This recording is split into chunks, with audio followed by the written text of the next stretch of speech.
So today I'm here to show you how to cook our famous burger kit. So let's show you what's inside. So as you open it up, you've got your burger patty, you have got some chipotle mayonnaise, you've got some pickled courgettes, you've got some cheese from Martin Moyden, that's smoked Newport 1665, and then we've got some of our beetroot ketchup. And then also our homemade milk bun, which is made with Shipton mill flour and Morley milk from Clibby Mortimer. And then the roast potatoes, which we're going to cook as well.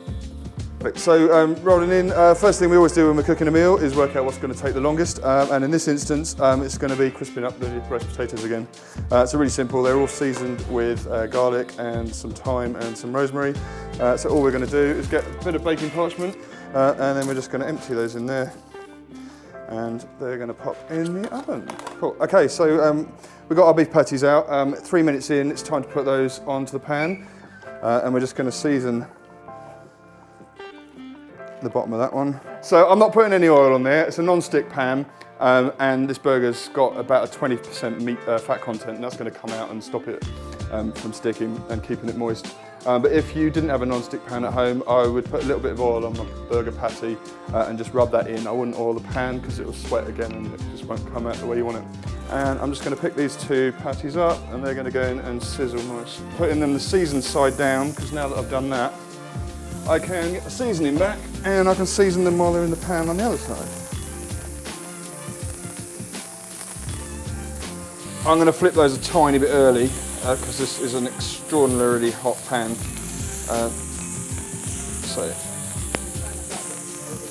But you guys at home, you're not going to have that pan quite as hot as that. You're going to do 3 minutes either side. So I've started another one for 3 minutes now. While it's doing that, the next job is to cut the bun in half. When you're cutting the bun, you want to be pretty, or try and be as symmetrical as you can be. And we're going to go with about a centimetre up, because otherwise you'll end up with not enough base and it will go all super soggy when I put the sauce on later. So it's kind of a sweetened brioche dough that, it's actually a Japanese recipe called a Japanese milk bun. But yeah, tasty stuff. Okay, so that's the second 3 minute timer gone. So remember you did 3 minutes one side, 3 minutes the next side. You could use this pan if it is oven proof and put it in the oven. But we're going to cheat, save a bit of washing up, and I'm going to use that pan to toast the buns in a minute. So, to save on the washing up, I'm going to get the potatoes out, which also gives me a chance to check them. Put them on there so we don't burn them. And then I'm going to get my grease-proof back. Get this over here. The spatula. So we're going to take those off, lay them on there. And because you guys are at home, this is the easiest way to do it. We're going to get that off the oven. So yeah, this is Newport 1665 smoked from Martin Moyden up in Newport. So we're going to pop that on the top, and that's going back in the oven for 3 minutes. So you've got 3 minutes, 3 minutes, and 3 minutes. So while that's in the oven for the last 3 minutes, we're just going to toast our bun. I'm going to be really naughty and put it back in the pan with all the beef to get all that beef flavour in there. Okay, so that's another 3 minutes gone. So in total, you've had the potatoes in for around 15 and the burgers in for 9. So we're going to take the whole lot out of the oven now and start plating. Okay, so there's your slightly charred toasted bun, and first thing we're going to do is layer the chipotle mayo on. It's not particularly hot, but it's made using our own chipotle sauce, which is made with smoked Mexican chilies.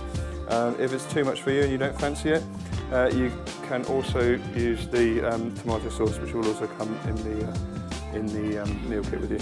That's beetroot ketchup that we make again. So that's the first thing.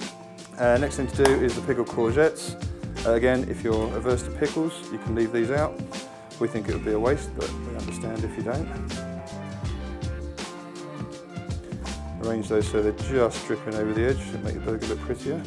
And then we're going to get one of the burgers, sit that